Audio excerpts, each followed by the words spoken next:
And I call the member for Fisher. Thank you, Mr Deputy Speaker. I rise to speak on the systemic failings of the Albanese Government in the Home Affairs portfolio.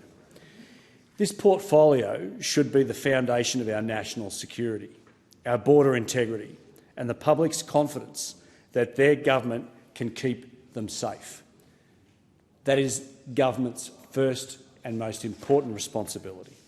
Instead, it has become a symbol of mismanagement, confusion and weakness. Home Affairs, the department, was created in 2017 by the Coalition. It was designed to bring together our key domestic security agencies. It coordinates counter-terrorism, immigration, border protection, law enforcement, cybersecurity and emergency management under one strategic umbrella. I'm very privileged to be the Deputy Chair of the PJCIS, which oversees many of these agencies. Home Affairs was designed to ensure information was shared, decisions were swift and Australia's defences were united. It worked because it had focus, discipline and accountability. But since Labor took office, that discipline has been dismantled. The government has treated Home Affairs like a political experiment, rearranging its structure without strategy, without purpose. What was once the cornerstone of national security has been reduced to bureaucratic chaos. Mr Deputy Speaker, the clearest example of this incompetence was the High Court ruling on indefinite detention known as the NZYQ case. It was an avoidable legal and political disaster caused by this government's own actions. Mr Deputy Speaker, you'd remember that over 150 detainees were released into the community, including convicted rapists, child sex offenders and murderers. Some have since reoffended since they've been released into the community.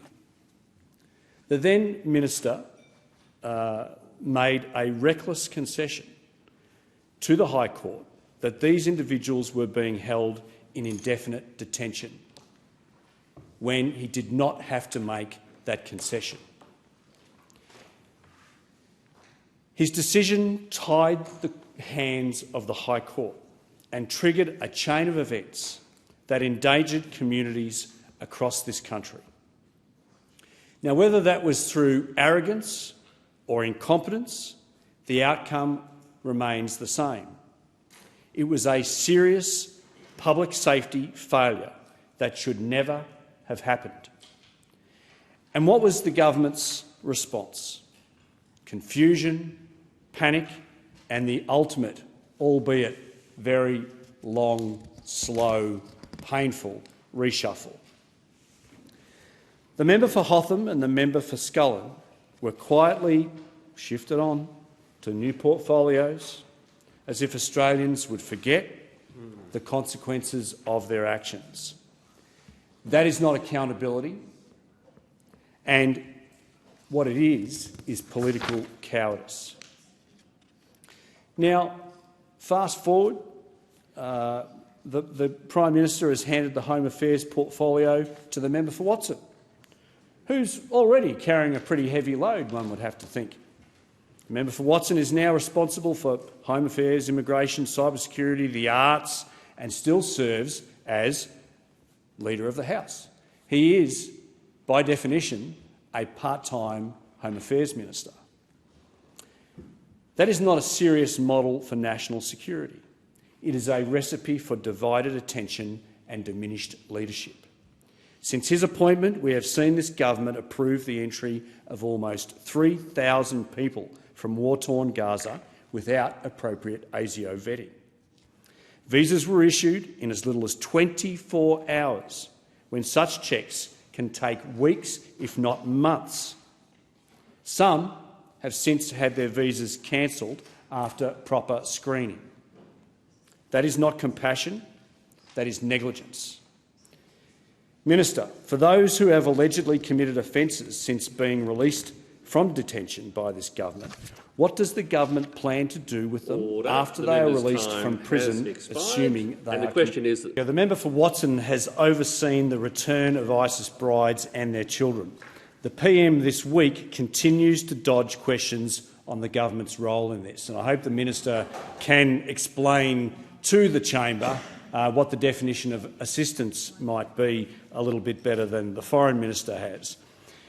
Minister, what assistance did the government, the Australian Border Force or other government agencies provide to facilitate the return of the ISIS brides and or their children to Australia? Mr Deputy Speaker, this government confuses sentiment with strategy. It governs by reaction rather than principle. It dismantled the Home Affairs Super Department in 2022 only to rebuild it again in 2025. It removed ASIO and the AFP from its remit, then brought them back under the same roof. Each restructure has slowed decisions, blurred accountability and weakened Australia's readiness to respond to threats. Under the Coalition, the process for listing a terrorist organisation took days. Under Labor, it now takes months. In an age of fast-moving threats, that delay is unacceptable. The same dysfunction runs through our immigration system. Net migration has exploded. In 2 years, more than 1 million people have been added to Australia's population. That has placed enormous pressure on housing infrastructure, health services and schools. There are now close to 3 million temporary visa holders and almost 400,000 on bridging visas in Australia. The Administrative Review Tribunal, which this government played with, is buried under more than 110,000 cases. When the Coalition left government, there were 67,000 cases. That's not sustainable. It is not fair to migrants waiting for certainty, and it is not fair to Australians struggling to find a roof over their heads. Despite these pressures, the government still has no clear migration strategy. The 2025-26 migration program was not even set in the budget.